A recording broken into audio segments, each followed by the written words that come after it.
Lai apmeklētu pēc iespējas vairāk valstī esošo zinātniski pētnieciskos institūtus, Latvijas valsts prezidents Edgars Rinkēvičs devās iepazīties ar Agroresursu un ekonomikas institūta Stendes pētniecības centru. Šis institūts ir pamatā virzīts uz lietišķo zinātni. Tas ir uz to, lai palīdzētu mūsu lauksaimniekiem, lai risinātu kaut kādas problēmas, palīdzētu ar analīzēm.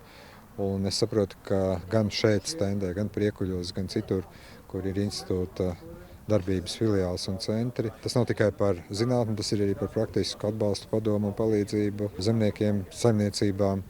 Tas palīdz tomēr noturēt šo mūsu lauksaimniecību līmenī. Mums jau bija skaidrs, ko mēs vēlējāmies parādīt. Parādījām nodarbošanos virzienus, laboratorijas, siltumnīcas un pastāstījām to, ko tad mēs šeit darām. Tāpat nozīmīgi bija iepazīstināt prezidentu ar to, cik svarīgas ir jaunas sēklu šķirnes, jo tās, kas ir izaudzētas Latvijā, iespējams ārkārtas apstākļos pavairot no sēklu krājuma. Mēs arī pastāstījām par tādiem būtiskākajiem projektiem, kas ir, kur mēs strādājam. Tātad Ukrainas augsnes atveseļošanas projekts, kas ir tāds nākotnē būs ļoti, ļoti nepieciešams.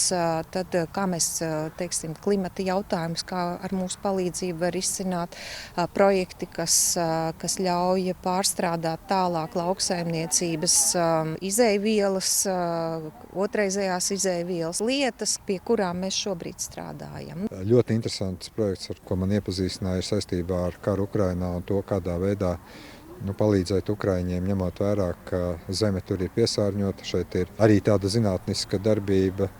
Ir ļoti daudz praktiskas lietas lauksaimniekiem. Par to varbūt vairāk vajag stāstīt arī plašākai sabiedrībai. Prezidents augsti vērtē šāda veida centrus mazpilsētās un ciematos, jo tas nodrošina darba iespējas un izaugsmi arī ārpus lielpilsētām. Tas veicina tomēr tādu zināmu nodarbinātību ne tikai Rīgā, Pierīgā, bet ārpus tās. Un, jāsaka, ka tas ir ļoti svarīgi, ka mēs tiešām nekoncentrējam pilnīgi visu tikai Rīgā. Un otrkārt, manuprāt, tas dod arī tādu zināmu stimulu cilvēkiem, arī jauniem cilvēkiem, izstudējot, atgriezties atpakaļ. Sevišķi viņi vēlās saistīt savu darbu ar zinātni, ar lietišķo zinātni. Šķiet, ka Agroresursu un ekonomikas institūta Stendes pētniecības centram neviens izaicinājums nav nepārvarams, jo prezidenta vizītes laikā bija dzirdami tikai veiksmes stāsti. Šeit es dzirdēju tiešām augstu vērtējumu tam, kāda ir sadarbība ar Zemkopības ministriju, kāda ir sadarbība ar lauksaimniekiem. Šeit saklausīja lielu lepnumu par padarīto, par plāniem, lielu lepnumu par tiem cilvēkiem, kas strādā no vadības un par tiem arī rezultātiem, kādi ir sasniegti. Prezidents uzsver, ka šāda veida pētniecības centriem ir pēc iespējas vairāk jāstāsta par sevi apkārtējiem, lai piesaistītu jaunos speciālistus darbam reģionos.